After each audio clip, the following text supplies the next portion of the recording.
بسم الله الرحمن الرحيم الحمد لله رب العالمين والصلاة والسلام على سيدنا ونبينا محمد وعلى آله الطيبين الطاهرين واللعنة الدائمة الأبدية على أعدائهم أجمعين إلى قيام يوم الدين. Assalamu alaikum, my beloved ones, wa rahmatullahi wa barakatuh.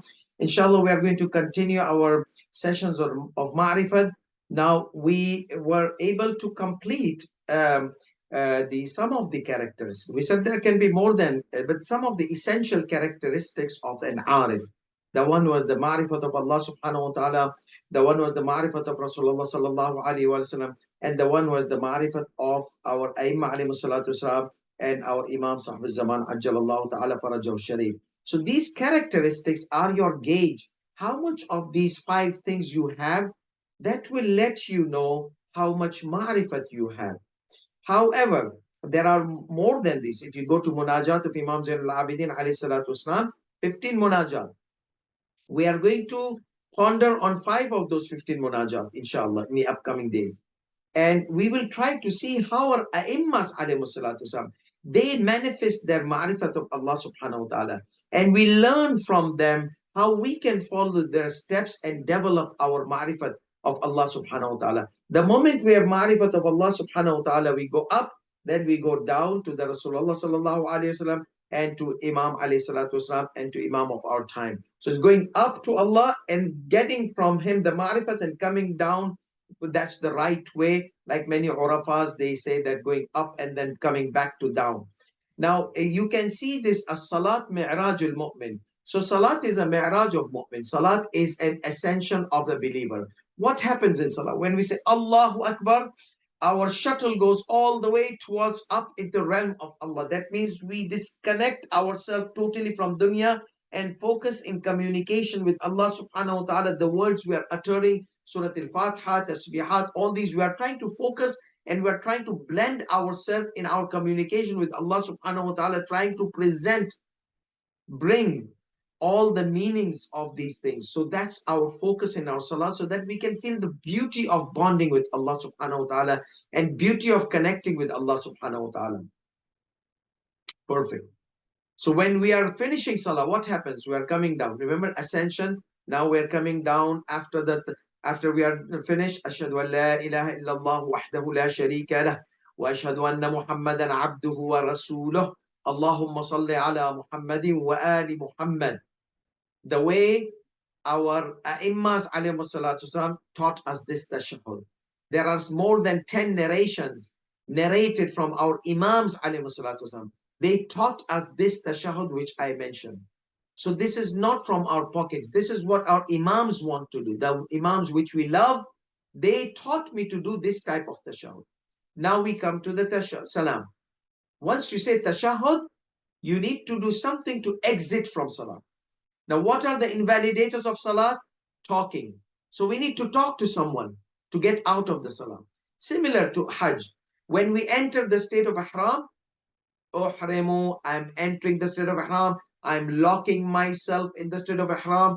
Okay, so I'm in the ihram. I'm locking myself in the ihram. And one of the invalidators of ihram is cutting the hair. So now once I'm done with the umrah or the main essentials of Hajj, now I need to get out of the ihram. What will I do? I will do one of the invalidators of ihram which is designated to me. I cannot choose any invalidator from 25. No, I have to choose the one which Allah subhanahu wa ta'ala is designated for me. And what is that? Cutting the hair or nail or shaving of the head. Okay, that means cutting the hair. It's invalidator of ihram. But here you're done. Now you need to get out. So you do something which invalidates the ihram. That means it's now the time to exit the state of ihram by doing something which invalidates the ihram. And this time it's not forbidden to do that. It's permissible to it's a process of getting out of the ihram. Okay, so you're unlocked from your ihram. When you say uhrimu, I'm locking myself. Not me. In many Urdu say I'm wearing ihram. Wearing ihram is wrong intention. There are two processes. One is wearing ihram, that is wajib only for men.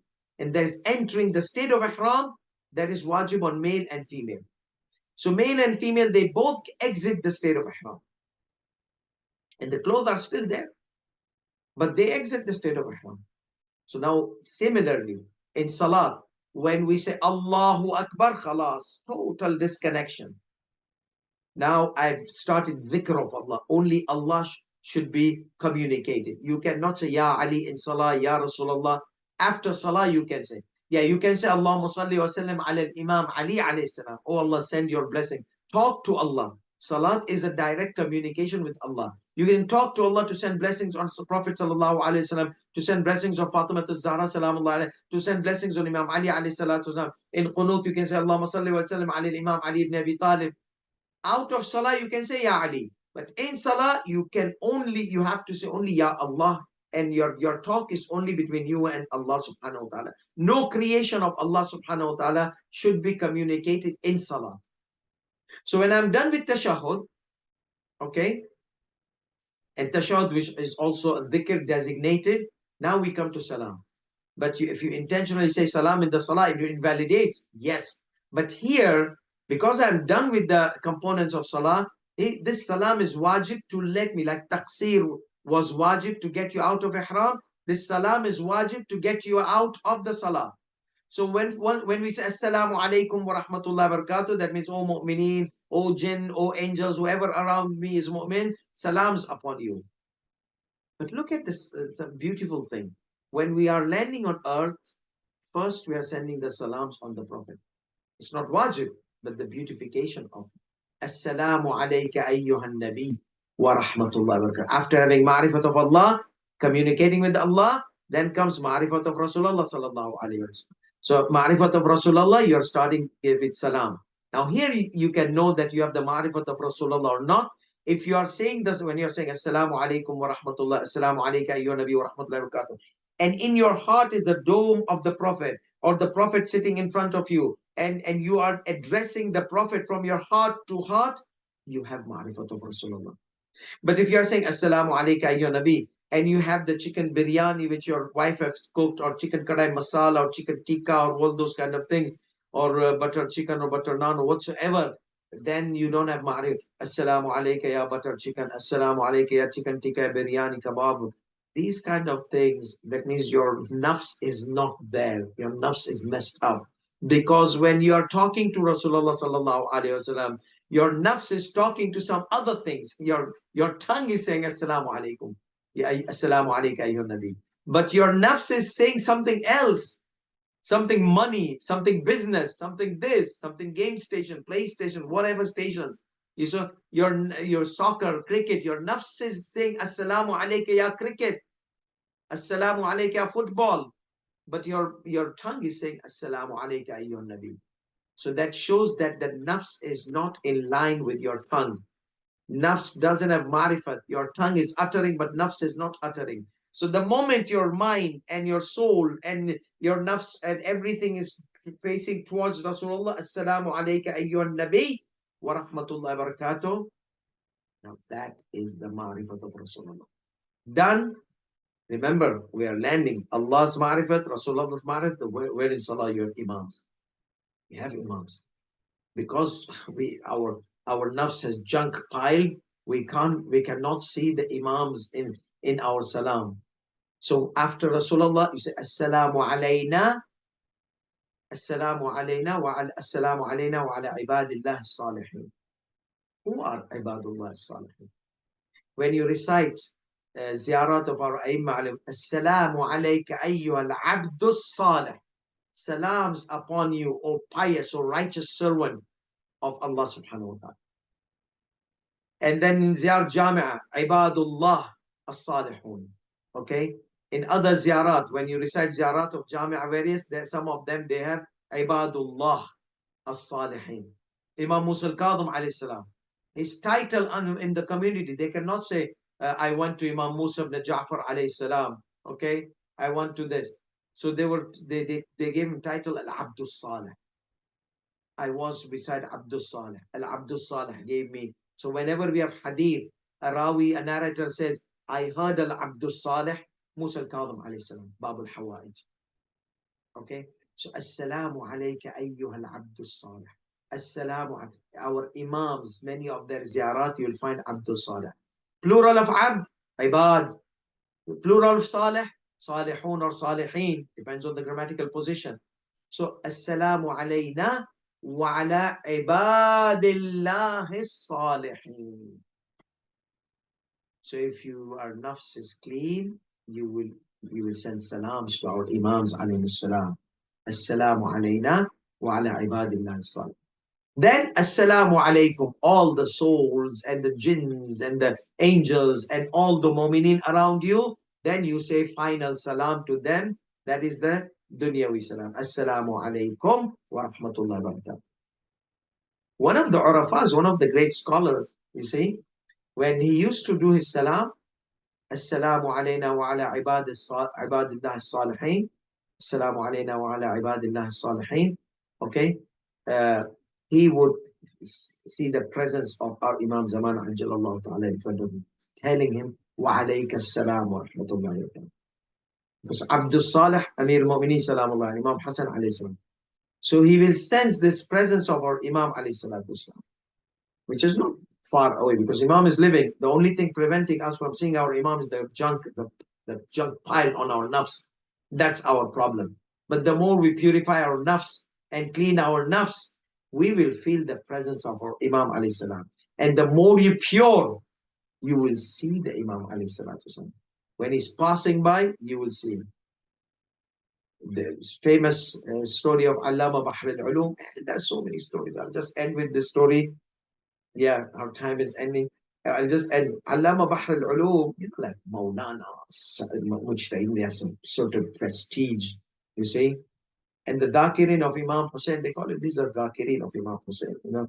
They sit on the mimbar, they start talking, not all of them, many of them start talking hocus pocus from the mimbar and very Harry Potter type of things, okay. So that's why the ulamas, they're very careful to become dhakir those days in Najaf, because you know it was known that these people, they sit on the mimbar, they just clap 1 to 2 and just and people, they don't know what's being said.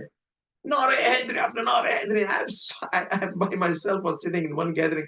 I don't know from where this Maulana brought a story, and people, bichara, they don't know what's happening. And they thought this is Fadilat Imam Ali ibn Abi Talib. And there's a Nara after Nara. After I sat with a few of them, do you think this is a merit for Imam Ali or it is a demeaning of Imam Ali? Why? I said, number one, A, B, C, D. I analyzed the whole, and I said, there, first of all, no even weak narration of that issue. And then A, B, C, D, all these are things contradicting the personality of Imam Ali ibn Abi Talib. Sometimes to praise Imam Ali, you bring things without knowing that it brings Imam Ali down. And you are one after another, rockets of Nara after Nara. Yes, if there is something good, authentic said from the mimbar of Fada'il, and you hit a Nara, khalas, perfect. But when Harry Potter things are said, hyper hocus pocus things are said, which is no base authenticity, and rockets of Naras. But that's why in those days, the ulama of Najaf, they were very careful to sit on the mimbar or even ascribe themselves of dhakirin, because they would lose their credibility, authenticity, because authentic stuff, ulama, mixed up stuff, dhakirin. So that was the norm at that time. So now what happened? They say Bahr al-Ulum, he was like doing in the procession, and he saw this, some of these, when you have gone to Arba'in and Ashura, a group, they call it Tuwairij, they tribe from Iraq. They come all the way hitting on the head and running. So Allama Bahr al-Ulum was with all this talaba and prestige and all those kind of thing with Maulanas, you see. And then suddenly he takes out his amama, gives him, and he starts running. So they told him, Maulana, after we've done, what have you done today? Become like awam. He said, oh, how could I not be? I saw my Imam, this is our child. I saw my Imam with them. Who am I? So we cannot demean the azadari of Imam Hussein and the practices. We have to respect every culture, because most of the cultures, maybe you disagree, they do it for the love of Imam Hussein alayhi salatu wasalam. And Allah subhanahu wa ta'ala counts the people based on their intention. Many of them, they are ignorant people. How can they know the right of? They want to express their love. They find certain practices, they do. And obviously we criticize them with respect. However, we cannot bash them or demean them or degrade them. That is not right. We can, with love, we can criticize. We do our part as a criticism, a constructive criticism, respectful criticism, with love, because they're all our beloved ones. So that's why we have this. So that's why we have this. Sayyid Bahr al-Ulum saw. How could he see? How could the alim see? The nafs is clean. When the nafs is clean, okay, when the nafs is clean, you are able to see the Imam. If he passes by, you will see him. So the Sayyid, he said, Assalamu alayna wa ala ibadillah as-salihin. And the holy presence passed by him, said, Wa alaykum as-salam. It's not a big deal. It's all about the nafs. Many people, they don't believe in this because their nafs are filthy.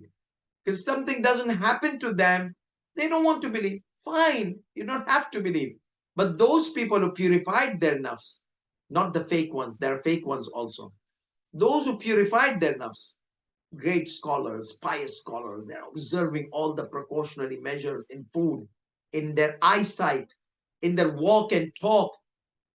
Obviously, the experiences will happen to them which will not happen to you and me. So let's not judge them like that.